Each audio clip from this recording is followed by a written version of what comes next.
Guys, Radhe Radhe सभी को। मैं खुशी और ये है मेरे लड्डू गोपाल। आज मैं आपको जनता का सेवक की कथा सुनाऊंगी। चलिए शुरू करते हैं।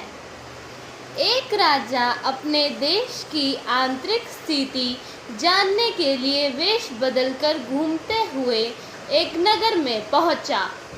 वहां के एक हवलदार से बातचीत के उद्देश्य से मार्ग पहुंचा तो हवलदार ने अकड़कर कहा, मूर्ख, मैं सरकारी कर्मचारी हूँ, मेरा काम रास्ता बताना नहीं है।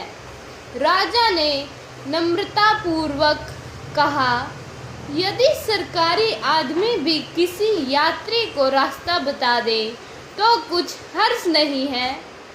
खैर, कोई बात नहीं, मैं किसी दूसरे से पूछ लूँगा, पर इतना बता दीजिए कि आप किस पद पर कार्य करते हैं। हवलदार ने ऐंठते हुए कहा, अंधा है क्या? मेरी वर्दी को देखकर पहचाना नहीं कि मैं कौन हूँ? राजा ने कहा, शायद आप पुलिस के सिपाही हैं। उसने कहा, नहीं, उससे ऊंचा। राजा, तब नायक है। हवलदार, उससे भी ऊंचा। राजा, हवलदार है।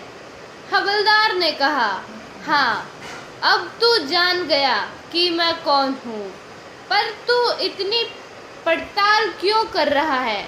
तू कौन है? राजा ने कहा, मैं भी सरकारी आदमी हूँ। हवलदार ने सकपकाते हुए पूछा, क्या तुम सिपाही, नायक, हवलदार हो? राजा ने भी उसी अंदाज से कहा, उससे भी ऊंचा। दरोगा, सूबेदार, कप्तान से भी ऊंचा।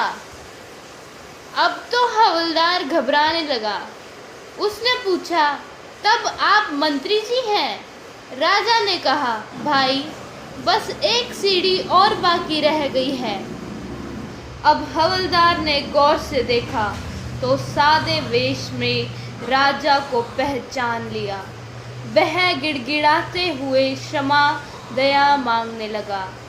राजा ने मीठी वाणी में ही कहा, पद की दृष्टि से तुम चाहे कुछ भी हो, पर व्यवहार की कसौटी पर बहुत नीचे हो।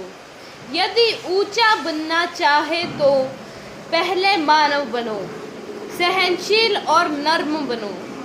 अपनी ऐठी कम करो, क्योंकि तुम जानते के सेवक हो। आशा करती हूँ आपको मेरी जनता के सेवक की कथा अच्छी लगी होगी। आप सभी को मेरी तरफ से राधे राधे।